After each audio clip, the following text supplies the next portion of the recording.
જે જાણી છે મિત્રો ઈસરોડિયા મંદિરે તો જરૂરથી આવજો. અમારે કલાકાર બધા આવે છે.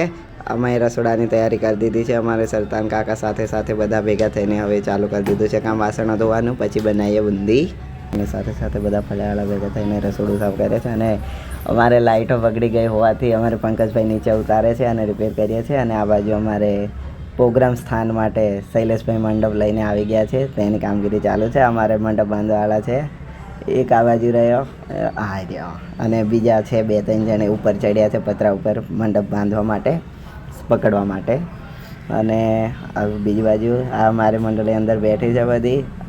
અને આ બાજુ અમારે વિક્રમભાઈ આજે થોડાક જોશમાં હતા કામ કરવા માટે. ફૂલ વાસણ ઘસવામાં લાગી ગયેલા છીએ બધા સાથે.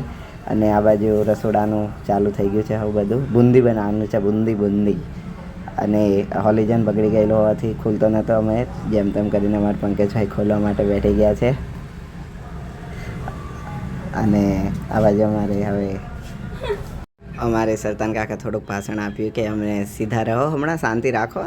અમારા જે ચા પીવે છે સાથે શૈલેષભાઈ એમની મંડળી સાથે મંડપ બાંધીને હવે આવી ગયા છે. આ બાજુ બહાર તૈયારી અડધી કરી, બીજી કાલે કરશું એમ કરીને. અને આ બહુ ટાઈમથી હોલિજન ખોલ્યો નહોતો એટલે ખુલતો નહોતો, તો પછી નરિયળ છોલવાના હરિયેથી ખોલેલું છે જાડા સરિયાવતી. અને અમારે બધા મંડળી હજુ અહીંયા જ છે. કોઈ કે વાસણો ઘસાઈ ગયા છે, હવે પતી ગયું કામ એમ કરીને.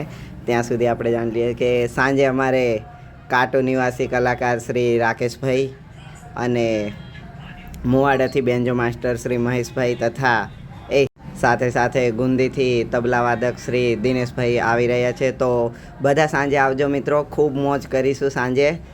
ઈસરોડિયા ટુવા જતા રોડે, મેલોલથી ટુવા જતા રોડે પાણીની ટાંકી આવે છે નાળા આગળ, ત્યાંથી વળી જવું અને ત્યાંથી કેનાલ આગળ આવતા અંદર આવવાથી મંદિરે પહોંચી જવા છે. અને અમારે મિત્રોએ નિશાનીઓ મારી છે જાણીમાં આવવા માટે. અને આ અમારા દિલીપ કાકા આવ્યા કે તમારાથી ચાલુ નહીં થતું હોય તો અમે કરી આપીએ એમ. અને અમે કીધું ના, અમે કરી દઈશું ચાલુ. અને મહેનત ચાલુ કરી દીધી. એ અંદરથી જોયું તો ખબર પડી કે અંદરથી પોઈન્ટ તૂટી ગયેલા હતા અર્થિંગના, એના લીધે ફરી તોડીને અમે રિપેરિંગ ચાલુ કર્યું. તો જેમ તેમ કરીને ચાલુ કરી દીધેલું છે. ત્યાં સુધી બીજી બાજુ બધાને જોઈ લઈએ. હવે ચાલુ થઈ ગયું છે, અર્થિંગ આવે છે પણ હજુ લૂઝ પડે છે થોડું. તો પછી થોડુંક માથાકૂટ કરવાને લીધે થઈ ગયું. અને આ બાજુ બુંદી બનાવવા માટે તૈયારી થઈ ગઈ છે. ચાસણી માટે તો પેલો ચડાવી દીધેલો અને થોડીક મહેનત કરીને હવે ચાલુ થઈ ગયેલો છે. ચાલુ થઈ ગયો, હવે ફિટિંગ કરી દઈએ અને સવારે ફિટિંગ કરી દઈશું બધું લાઇટિંગને. આવજો મિત્રો જરૂરથી.